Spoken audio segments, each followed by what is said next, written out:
त्या मूळ मुद्द्याकडे न जाता मी थेट आता नरेंद्रजी आपल्याकडे येतोय.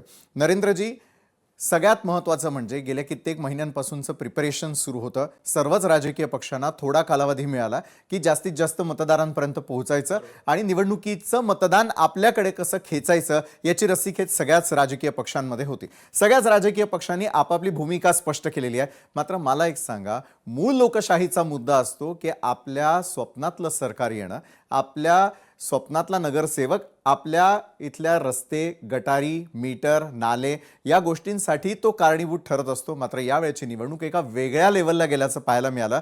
आज अजून मतदान अनेक ठिकाणी पार पडतंय तरी आरोप प्रत्यारोपांच्या फैरी जडत असल्याचं पाहायला मिळतंय. सत्तेचं समीकरण कुठल्या दिशेला जाताना दिसतंय? खूप चांगला प्रश्न आहे. सत्तेचं समीकरण हे तुमच्याच प्रश्नामध्ये आहे की सत्तेचं समीकरण पुन्हा सत्तेकडेच जाते. आपण एक गोष्ट फक्त मी दुरुस्त करू इच्छितो की आपण रियालिटी चेक करत जरी असलो तरी निवडणूक आयुक्त वाघमारेंनी जे सांगितलं की तुम्ही तो प्रयत्न केला तर तो गुन्हा आहे, तर लोकशाहीने हे फक्त रियालिटी चेक ह्याच्यासाठी केलं की जे काही आरोप होत आहेत ते आरोप योग्य आहेत किंवा नाही हे पाहण्यासाठी हा रियालिटी चेक केला.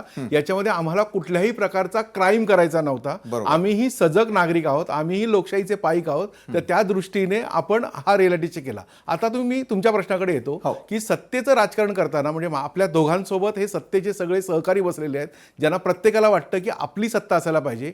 मुळात शाहीबाबत जे सकाळपासून जे समीकरण चालू होतं किंवा आरोप प्रत्यारोप चालू होतं, कोणत्याही पक्षाने कोणत्या पक्षावरती आरोप करण्यापेक्षा निवडणूक आयोग म्हणून जी स्वतंत्र यंत्रणा आहे ही यंत्रणा कशा पद्धतीने काम करते, म्हणजे त्याच्यामध्ये सत्तेत असलेले पण आणि विरोधक असलेले पण, तर निवडणूक आयोगाकडनं काही त्रुटी राहू शकतात ना, जसं दुबार मतदार किंवा यादीमध्ये घोळ किंवा काही लोकांची नावं न बदलणे, एखादा माणूस जिवंत असेल तर त्याला मयत असणं, मयत असलेला माणूस जिवंत असणं, हे सगळ्या पक्षांसाठी एक घातकच असतं.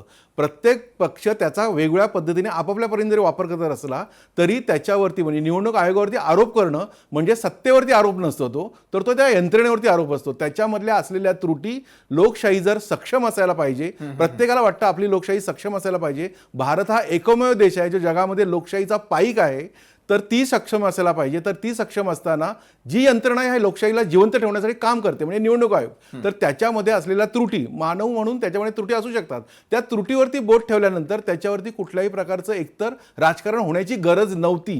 जर त्रुटी असेल तर ती मान्य करायला पाहिजे होती. याच्यामध्ये कुठले लूपहोल्स राहिले, जसं आयुक्तांनी सांगितलं मगाशी की केंद्रीय निवडणूक आयोग जी शाही वापरतात तीच शाही आम्ही वापरली. तर केंद्रीय निवडणूक आयोगाच्या मार्फत गेल्या काही महिन्यामध्ये म्हणजे वर्षभरापूर्वी लोकसभा आणि विधानसभेच्या निवडणुका झाल्या तेव्हा असा कोणताही प्रकार आला नाही. मात्र आता शाही पुसणं, मी पुन्हा एकदा सांगतो, शाही स्वतःहून पुसणं हा गुन्हा आहे, तसा प्रयत्न कोणाही मतदारांनी करू नये. पण जर ती शाही पुसली जात असेल त्याच्यामध्ये काहीतरी म्हणजे जी शाही पुरवठादार कंपनी असेल किंवा ज्याच्याकडनं हे पेन मार्कर आले असतील त्याच्या त्रुटीकडे बघण्याऐवजी त्याच्यापासून जे सकाळपासून राजकारण चालू झालंय आणि सत्ताधारी म्हणतात की विरोधक आरोप करतात म्हणून विरोधक म्हणतात आम्हाला हरवणे, आपण हे सगळं बाजूला ठेवू. तर सत्तेचं तुम्ही जो प्रश्न विचारलात ना की हे सत्तेचं विकेंद्रीकरण सत्तेसाठी पण जे चाललेलं राजकारण आहे ना ते अयोग्य आहे. ज्या त्रुटी असतील त्या त्रुटीवरती एक सजग नागरिक म्हणून, एक जबाबदार राजकीय पक्ष म्हणून सगळ्यांनी त्या त्रुटींकडे बघायला पाहिजे. विशालजी, लोकशाही मराठी ऐका, पहा, जागरूक रहा.